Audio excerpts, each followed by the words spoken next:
Baseball is an excellent metaphor for leadership. Players depend on each other to make the right plays. The manager creates a culture and shares the vision, and the coaches communicate that vision and help the players translate it into wins. Leadership is so important no matter what position we hold or what team we are on. In order to achieve success in all that we do, we need to demonstrate leadership in all that we do as well. I'm Dr. Howard Fero, and over the years I've helped thousands of people develop their leadership and improve their skills so that they can attain success. Today, I'm here to share with you a strategy for leadership that my co-author, Dr. Rebecca Herman, and I term Major League Leadership. Now, you don't have to be a baseball fan to develop Major League Leadership and become a Major League leader. Managers throughout the league told us about the strategies that they employ that are useful not only on a World Series winning team, but also in a corporate environment.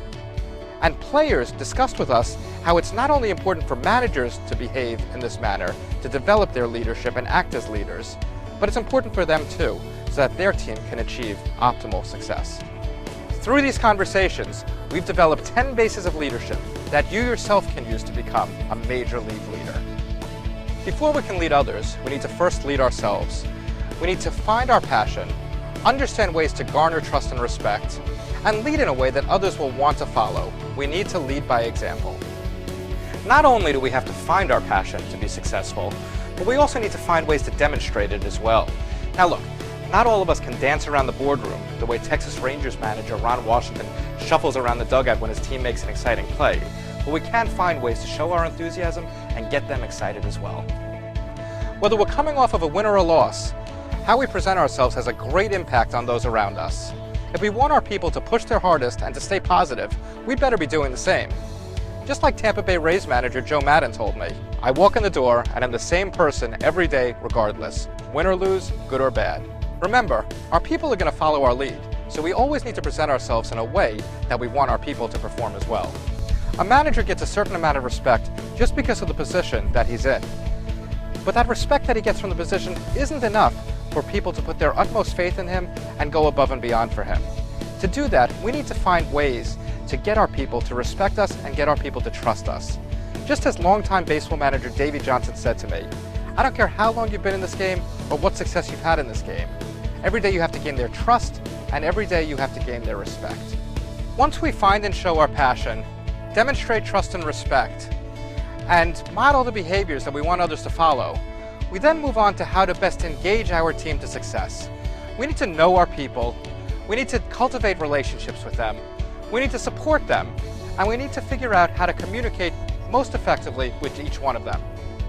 The second set of the bases of Major League Leadership deal with how to lead others. You're not going to manage your rookies the same way you manage your veteran players. Your new hires need a different kind of leadership than your more experienced employees. It's vital to know what drives each one of your employees. They may be coming to work for their paycheck, but that paycheck isn't what's going to push them to work their hardest. As manager Ned Yost of the Kansas City Royals said, you got to be able to look at them, know when to ramp them up, and know when to back them down. You need to know your people. It's all about the relationship. A manager doesn't need to have a sit-down with each of his players every day, but getting up, walking around the clubhouse just to see how everyone's doing makes a really big impact. Just like manager Clint Hurdle of the Pittsburgh Pirates said to me, I try to find time to say hello, look every man in the eye, and try to find time during the day to have some honest conversation. Red Sox manager John Farrell echoed those sentiments when he told me that these informal communication opportunities are great for him to get a read on his players and put them in a position for success. In baseball, it's common to hear a player say, he has my back. But have you thought about why it's so important to have your people's back and be able to support them? As catcher Ryan Doumit said to me, when you know a manager has your back, you'll have his. You want to show up every day and play for him and give it your best. When employees feel comfortable and know that they're protected, they're more apt to take those calculated risks, search for new ideas, find new solutions, and do whatever they have to do to make their organization successful. You need to know what you need to improve on and what you need to work on. If you're just going to sit there and get lip service, that's not going to help you. That's what pitcher Kyle Weiland told me in one of my first interviews for this project, and those words were echoed by countless others throughout the research. To be a successful manager, you need to be honest with your people. As manager Bob Melvin of the Oakland A's told me, his players may not always be happy with his decisions, but they'll always respect and understand his reasoning. The first two dimensions of Major League leadership include leading ourselves and leading others. The third grouping relates to leading the game. We need to know our game, know our industry, whatever our industry may be, and find ways to lead our team to success and create a winning culture. You need to be prepared, you need to have the training, you need to have a focus on development for yourself and those people around you. Manager Ron Gardenhire of the Minnesota Twins told me that he likes to find ways to make his players better. And to do this, a fundamental knowledge of the game is necessary. A leader needs to find ways to guide his team and lead them to success. A leader needs to know his game. In order for a team to be most effective, leadership needs to be embodied by every member of that team, not just the person at the top. Everyone on the team needs to take care and concern, not just for themselves, but for everyone else on the team, and so they can help each other to achieve their overall goals.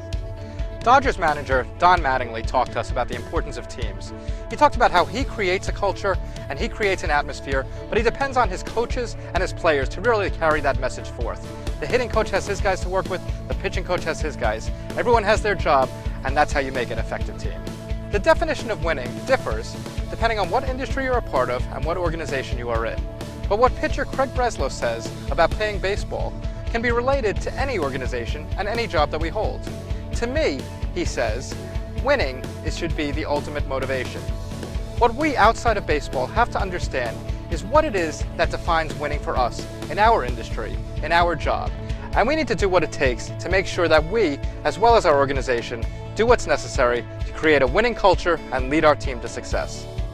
Whether on the baseball field or in the boardroom, practicing Major League leadership will help you and your team achieve game-winning performance. To bring me to your organization to engage and develop your team, please go to my website, theleadershipdoc.com.